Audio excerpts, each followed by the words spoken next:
عن ابی ہریرہ رضی اللہ تعالی عنہ قال قال النبی صلی اللہ علیہ وسلم فضلت علی الانبیاء بستٍ اوتیت جوامع الکلم ونصرت بالرعب وأحلت لي الغنائم وجعلت لي الأرض مسجدا وطهورا وأرسلت إلى الخلق كافة وختم بي النبيون اللهم صل على محمد وعلى آل محمد كما صليت على إبراهيم وعلى آل إبراهيم إنك حميد مجيد اللهم بارك على محمد وعلى آل محمد كما باركت على إبراهيم وعلى آل إبراهيم إنك حميد مجيد۔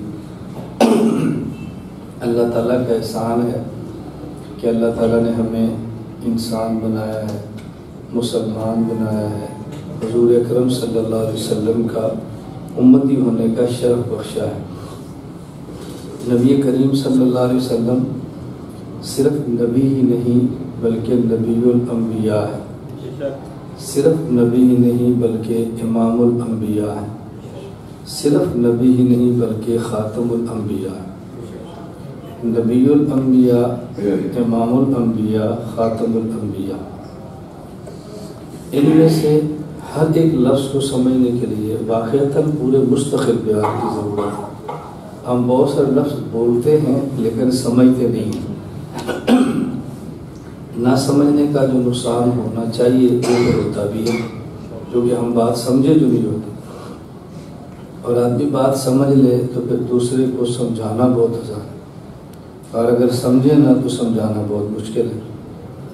ابھی اسی ہفتہ کی بات ہے، 4-5 دن پہلے میں ابہا میں تھا، یہ سعودی عرب کا ایک شہر ہے۔ دسترخوان پہ بیٹھے تھے تو ایک شادی مجھے کہنے لگا کہ مولانا صاحب آپ دعوت دیتے ہیں فرقہ کی، حالانکہ دعوت دینی چاہیے اسلام کی، یہ فرقوں کی دعوت نہ دو، اسلام کی دعوت ہو۔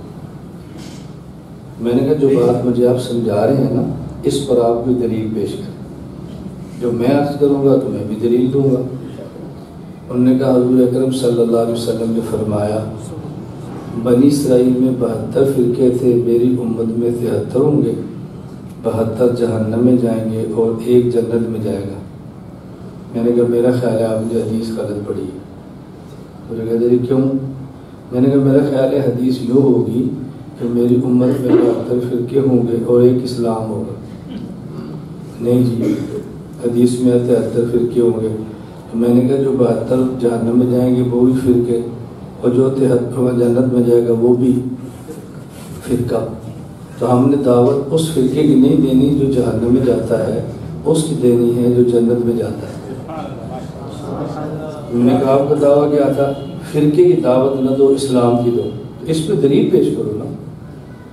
آپ نے جو حدیث پیش کیا اسے تو فرقے کی دعوت ثابت ہو رہی ہے، اسلام کی دعوت تو ثابت نہیں ہو رہی۔ پھر مجھے کہنے لگا چلے اس حدیث میں یہ تو ہے نا، پھر وہ فرقہ کون سا؟ آپ کہتے ہیں احناف، آپ کہتے ہیں دیوبند، وہاں تو نہیں ہے۔ میں نے کہا وہاں کیا ہے؟ کہتے وہاں ہے ما انا علیہ و صحابہ۔ میں نے کہا میرا خیال ہے آپ سے کوئی غلطی ہوگی۔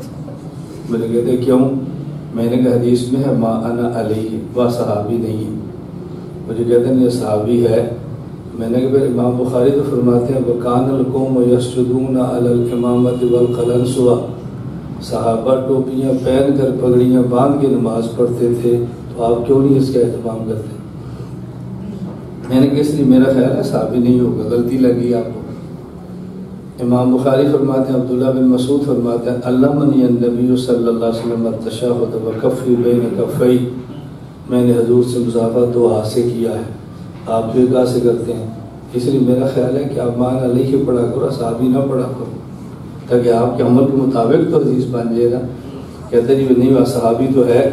میں نے کہا جب ہے تو پھر حجت صرف حضور نہ ہوئے نا، حضور بھی حجت ہے، صحابہ بھی حجت ہے، تو پھر آپ صحابہ کو حجت کیوں نہیں مانتے؟ میں نے کہا پھر کیوں نہیں مانتے؟ تو میں نے کہا اگلی بات سمجھیں، رسول اللہ صلی اللہ علیہ وسلم کا قول اور عمل کون بتائے گا؟ کہا جی حضور کے شاگرد۔ میں نے کہا وہ کون ہے؟ کہا جی صحابہ۔ تو میں نے کہا حضور نے فرمایا صحابہ بھی حجت ہے، تو ان کا قول اور فعل کون بتائے گا؟ چپ۔ میں نے کہا ابو حنیفہ۔ میں نے کہا دیکھو جو فرقہ ناجیہ ہے ابو حنیفہ نکلا ہے نہیں، آپ کہہ رہے ہیں ابو حنیفہ کی بات نہ کرو، جو حدیث پڑھ رہے ہیں وہ تو دلیل ہی ہماری ہے، کوئی ایسی دلیل پیش فرماؤ جو ہماری نہ ہو۔ اس لیے میں پوری دنیا میں کہتا ہوں کہ ہمارے خلاف کوئی آیت کوئی حدیث نہیں،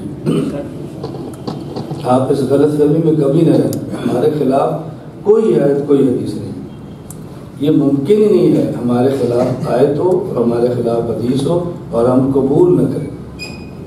وہ دن کبھی نہ آئے، وہ کبھی سورج طلوع نہ ہو ہمارے اوپر کہ ہم آیت اور حدیث کو ٹھکرا دیں۔ کیسے ہو سکتا ہے؟ میں نے کہی کیسے ہو سکتا ہے؟ کیسی بچوں والی بات آپ کرتے ہیں؟ بھائی جو توجہ رکھیں آپ، جو لوگ علماء کی بات رد نہیں کرتے وہ صحابہ کی کیسے کریں گے؟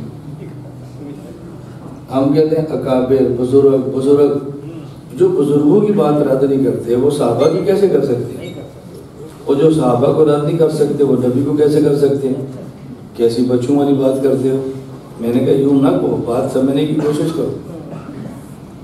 میں جو بات کہنی ہے وہ کہوں گا انشاءاللہ، یہ تو میں ایک ذہن بنا رہا ہوں کہ پہلے اپنی بات سمجھو،